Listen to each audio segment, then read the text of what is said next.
Assalamualaikum warahmatullahi wabarakatuh. Jumpa lagi dengan saya Bustami Narda, sahabat BN Munaslup Kadin Indonesia yang baru saja usai dan telah memutuskan memilih secara aklamasi Ketua Umum Kadin baru Anindya Bakri menggantikan Ketua Umum Kadin lama yang masa jabatannya baru akan habis tahun 2026 mendatang. Arsyad Rashid menyisakan polemik sekarang ini. Di satu sisi Anindya Bakri, Ketua Umum Kadin yang baru saja terpilih, mengatakan Munaslup ini telah sesuai dengan ADART dan Munaslup ini atas inisiatif Kadin di daerah. Dan di sisi lain, Ketua Umum Kadin yang lama Arsyad Rashid mengatakan bahwa Munaslup ini ilegal, tidak sesuai dengan ADART. Dari seluruh Kadin yang ada di Indonesia, menurut Arsyad Rashid, 21 Kadin daerah masih mendukung kepemimpinan Arsyad Rashid dan menolak Munaslup Kadin kemarin ini. Kalau memang 21 Kadin daerah yang menolak diadakannya Munaslup dan mendukung kepemimpinan Arsyad Rashid, memang lebih dari 50% Kadin yang tidak setuju dengan Munaslup dan mendukung kepemimpinan Arsyad Rashid. Sekarang mari kita saksikan pernyataan Anindya Bakri. Aja Pak, tadi dari kubunya Pak Arsyad itu menganggap bahwa Munaslup ini kudeta Pak. Tanggapannya Pak? Langsung aja ya. Mungkin sekalian ya biar nanti bisa hemat waktu. Oke, yang pertama, yang kedua. Tanya kedua. Maksudnya untuk pengesahan ketum Kadinnya bagaimana? Apakah sekarang ada dua atau nanti ikut dari Menkumham? Oke. Dan kemudian apakah Munaslup ini sebenarnya sosok-sosoknya siapa sih Pak yang mendorong Munaslup? Apakah ada pengaruh dari Koalisi Indonesia Maju juga Pak? Oke, yang ketiga. Dan pakai terhadap program-program Kadin nanti gimana? Oke. Izin Pak Menteri, Pak Ketua. Jadi pertama-tama Munaslup ini adalah inisiatif dari Kadin daerah dan juga asosiasi atau bisa disebut anggota luar biasa. Jadi merekalah yang membuat panitia untuk menentukan quorum, jalannya persidangan dan hasilnya. Sesuai dengan ADART, dan kemarin sudah berjalan, bahkan ada di beberapa media live yang bisa dilihat sendiri. Tentu kami sampaikan bahwa semua yang dilakukan itu sesuai dengan ADART. Walaupun seperti itu, kita juga mengerti. Saya mendapat amanah menjadi Ketua Umum 2024-2029, tapi selalu terbuka, karena bukan saja Ketua Umum untuk yang hadir pada Munaslup itu, baik Kadinda maupun asosiasi, dan juga pengurus, tapi untuk yang lain juga. Nah tadi kalau pertanyaan yang kedua kurang lebih sama, tidak ada dua Kadin, dari dulu dan sekarang, dan tentunya ke depannya. Karena Kadin adalah satu-satunya wadah dunia usaha di dalam undang-undang. Dan yang terakhir, inilah alasan Pak Ketua MPR, Pak Menkumham hadir, karena kita memikirkan ke depan. Tanggal 25 September, bahkan 19 September, sudah akan disahkan budget 2025. Lalu 1 Oktober, parlemen, anggota-anggotanya sudah akan dilantik. Dan 20 Oktober itu adalah saat ketika presiden dan presiden terpilih akan menjadi presiden dan wakil presiden. Jadi Kadin justru memikirkan bagaimana bisa mensukseskan program, melanjutkan program Pak Jokowi dan Ma'ruf Amin, supaya Pak Prabowo dan Mas Gibran bisa sukses mencapai target APBN bahkan lebih. Jadi itulah fokus kami, sehingga kehadiran beliau yang saya sangat berterima kasih di hari Minggu, liburan panjang, ini menjadi suatu angin segar. Dan ingat bahwa Kadin itu dua hal. Pertama, bukan saja wadah dunia usaha, tapi juga mitra strategis pemerintah. Selanjutnya kita saksikan lagi pernyataan Arsyad Rashid. Kami semua ini sangat menyayangkan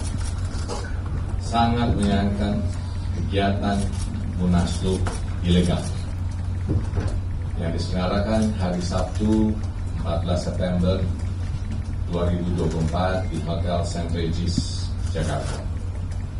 Sebagai upaya individu dan kelompok untuk mengambil alih kepengurusan Kadin Indonesia dengan menyalahi aturan yang berlaku. Sesuai dengan dasar hukum yang ada, kami menegaskan bahwa kami tidak mengakui hari Sabtu lalu. Kadin Indonesia adalah lembaga independen.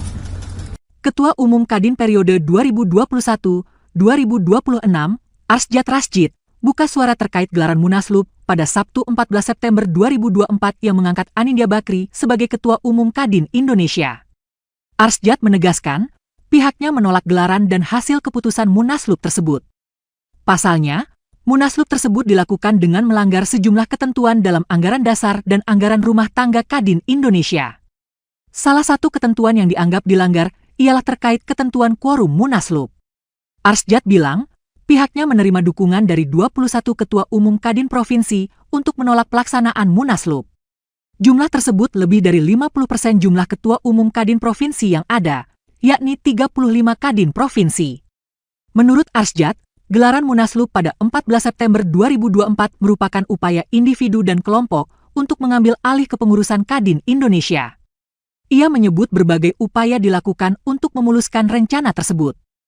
Terkait dengan gelaran Munaslup, Arsjad menyebutkan pihaknya akan menempuh jalur hukum. Ia pun meminta pemerintah untuk menengahi permasalahan ini. Sahabat BN, dari apa yang terjadi di Kadin sekarang ini pasca Munaslup kemarin itu, rakyat, publik, atau kalangan dunia usaha agaknya mungkin berharap agar Kadin ini tidak terlalu jauh masuk ke dunia politik praktis. Sebab kalau terlalu jauh Kadin ini masuk ke dunia politik praktis, dikhawatirkan nanti akan terkesampingkan pengembangan dunia usaha. Sedangkan yang diharapkan dari Kadin ini oleh rakyat tentu adalah bagaimana Kadin bisa memotivasi generasi muda, mendorong anak-anak muda, mendorong kaum Gen Z, kaum milenial untuk bisa terjun ke dunia usaha.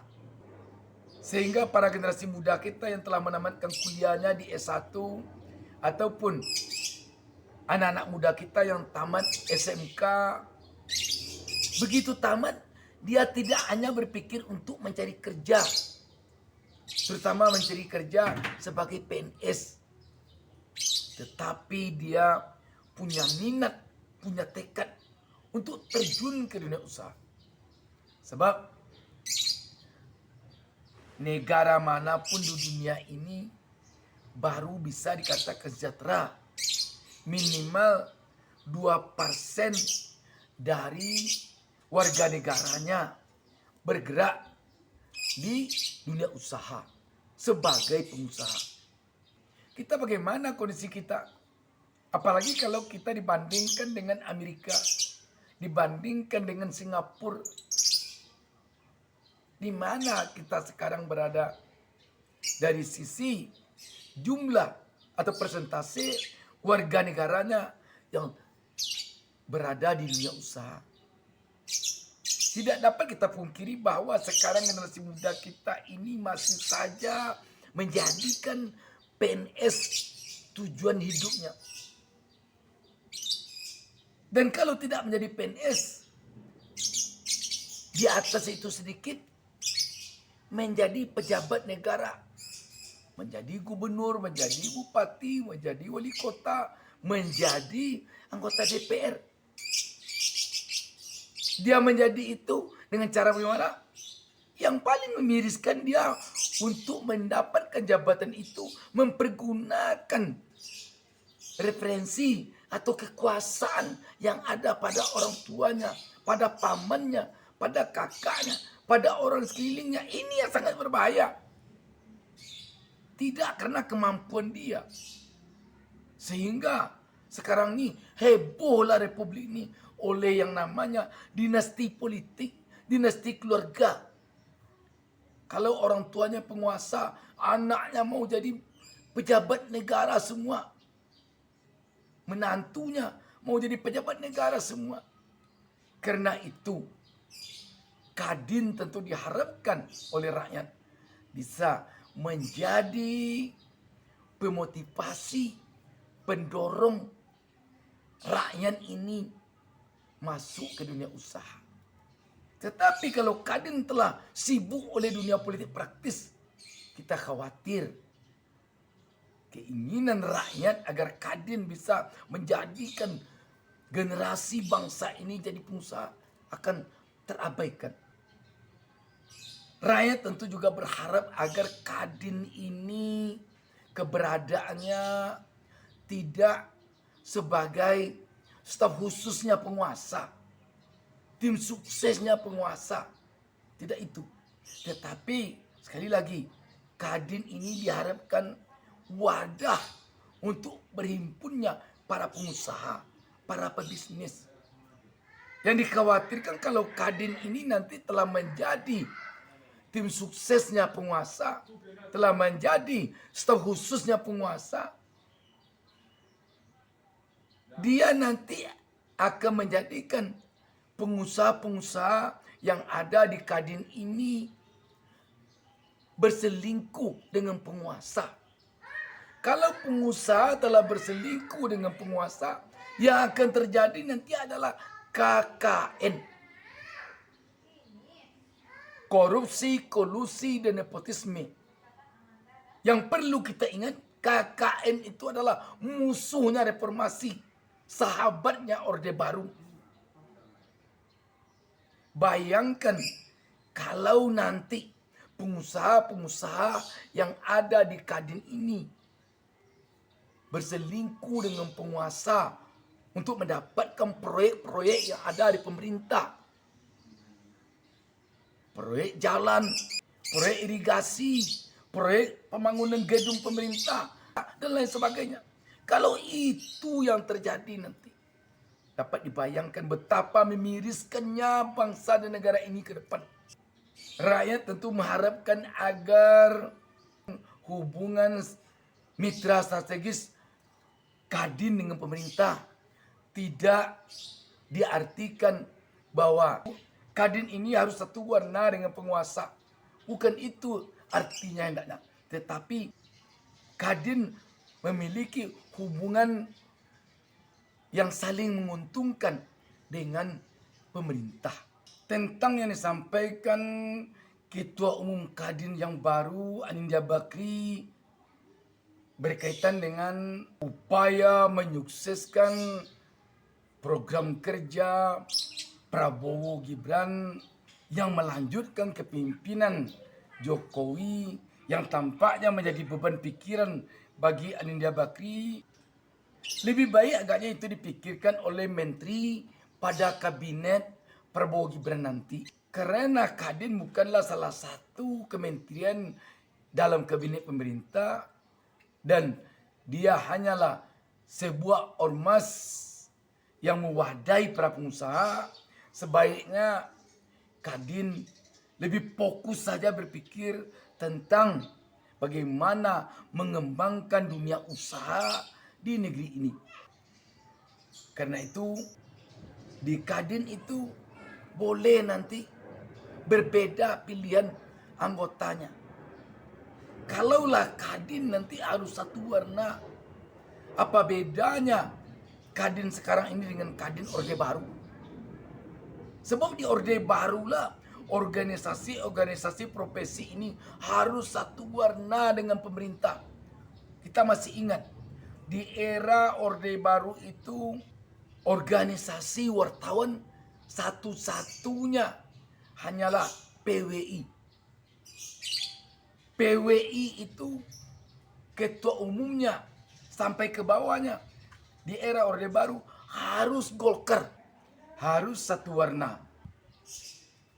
Demikian juga Kadin di era Orde Baru harus Golkar juga.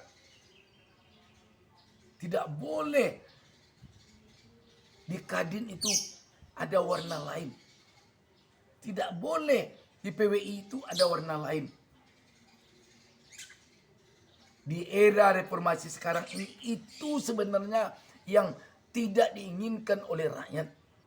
Kalaulah Kadin ini harus satu warna, tidak boleh ada yang berbeda pilihan dengan penguasa yang ada di Kadin. Misalnya pengusaha-pengusaha yang menjadi anggota Kadin ini harus pula semuanya berada dalam KIM, Koalisi Indonesia Maju. Seperti partai-partai yang ada di Koalisi Indonesia Maju.